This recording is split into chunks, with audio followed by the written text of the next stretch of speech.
సరే పెళ్ళికి వచ్చినా రాకున్నా కానీ ఒక అధ్యక్ష చాలా బాధాకరంగా ఉన్నది, చాలా ఇబ్బందికరంగా ఉన్నది.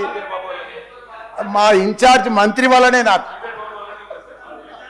ఎందుకంటే నేను సురువుల మా శ్రీధర్ బాబు మాకు ఇన్ఛార్జ్ వస్తా అంటే నాకు మంచి మిత్రుడైన, నాకు అప్పుడు ఆయన మంత్రి ఉన్నప్పుడు 2009లో నా కాలేజీలకు హెల్ప్ కూడా చేసిండు ఆయన.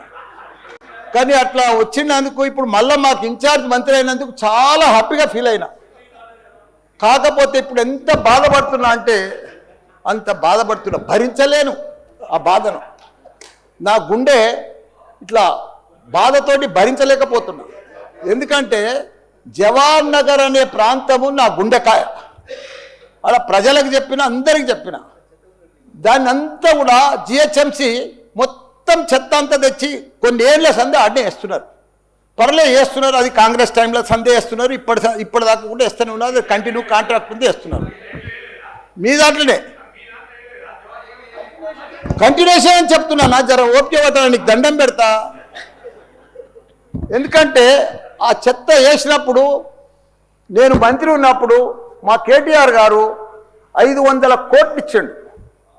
చెత్తతోటి కరెంటు తయారు చేసే ఉత్పత్తి ప్లాంట్ ఆడ తయారు చేసినాం. దాన్ని అది కాకుండా 144 కోట్లతోటి క్యాపింగ్ పెట్టిన, మొత్తం మట్టి పోసి గడ్డి పెట్టి అది గుట్ట లెక్క తయారు చేసినాం. దానికి తోడు వర్షాకాలంలో అందులో వచ్చిన మురుగునీళ్ళు అంత వస్తే ఫిల్టర్ చేసేందుకు 250 కోట్లు ఇచ్చినాం. వాటి ఎస్టీపీ అంత బాగా చేసి అందంగా వాసన రాకుండా చేసినాం నా మంత్రి ఉన్నప్పుడు మా కేటీఆర్ సార్. అటువంటిది ఇప్పుడు 2 సంవత్సరాలు 4 నెలల సంది భరించలేము. కొత్త గుట్ట చెత్తకుండి తయారు చేసిరు, కొత్తది ఒకటి. అది రోగాన బారి పడుతున్నారు. వాటర్ల పొల్యూషను, గాలిల పొల్యూషను, భూమిల పొల్యూషను, మురికి నీరు ఉండలేక 2 లక్షలన్నర ప్రజలు ఉంటున్నాడు. దయచేసి అన్నా శ్రీధర్ అన్న, నువ్వంటే నాకు చాలా అభిమానం. నన్ను పగబట్టకన్నా. ఎందుకంటే నా నియోజకవర్గం బంగారం అసుంటి, దేశంలోనే నంబర్ 1 అసుంటి మేడ్చల్ నియోజకవర్గం. దాన్ని తుకుడలు అచలం కుతలం చేసేది దాన్ని. ఇప్పుడు దాన్ని 61 గ్రామాలు ఉంటే, 3 మున్సిపాలిటీ కార్పొరేషన్లు ఉండే, 7 మున్సిపాలిటీ ఉండే. దాన్ని తీసుకుపోయి మొత్తం జిహెచ్ఎంసీ చేసిరు. ఇప్పుడు 16 వార్డులు చేసిరు. దాన్ని ఒక మోరీలు లేవు, రోడ్లు లేవు, డ్రైనేజీలు లేవు, కరెంట్ స్తంభాలు లేవు, ఏమీ లేదు. ఇంకా మారుమూలు గ్రామాలే ఉన్నాయి, పెంకిటిల్లే ఉన్నాయి. దాన్ని తీసుకుపోయి జిహెచ్ఎంసీలో కలిపారు. హైదరాబాద్ మస్తు డెవలప్ అయింది. కానీ నా జిహెచ్ఎంసీలో కలిపినప్పుడు, నా దాంట్లో కలిపినప్పుడు దయచేసి స్పెషల్ కేటగిరీ కింద జిహెచ్ఎంసీ చెత్తంతా ఆడికే వస్తుంది. దాన్ని ఒకటి క్లీన్ చేసి మీకు దండం పెడతా.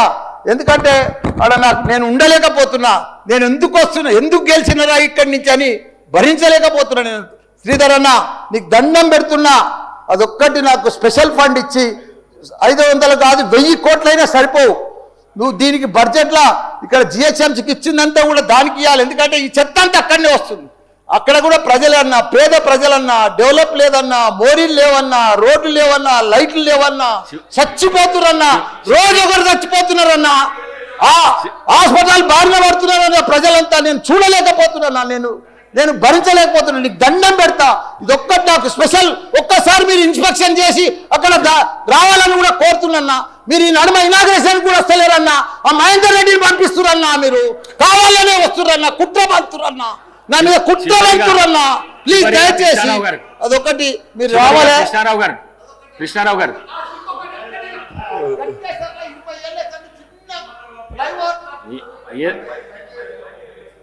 మైక్ లేకుండా సరే అన్న చెప్పేస్తా. చిన్న ఒకటే నిమిషం.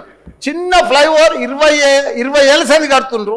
నేను డబ్బులు లేకపోతే కూడా నేను 2 కోట్లు బదులు ఇప్పించి ఆయన 90% కంప్లీట్ చేసిన. ఆయనకు 4 కోట్లు రావాలి. 3 చచ్చిపోయి వీడికి ఆ ఫ్లైఓవర్ బంద్ ఉన్నది గట్కేసర్లా. దయచేసి ఆ 4 కోట్లు రిలీజ్ చేపి అన్న, నీకు దండం పెడతా. ఆ గట్కేసర్లా ప్లీజ్ అన్న. నీకు లెటర్ కూడా ఇచ్చినా, నీకు మొత్తం ఐడియా ఉంది దానికోసం.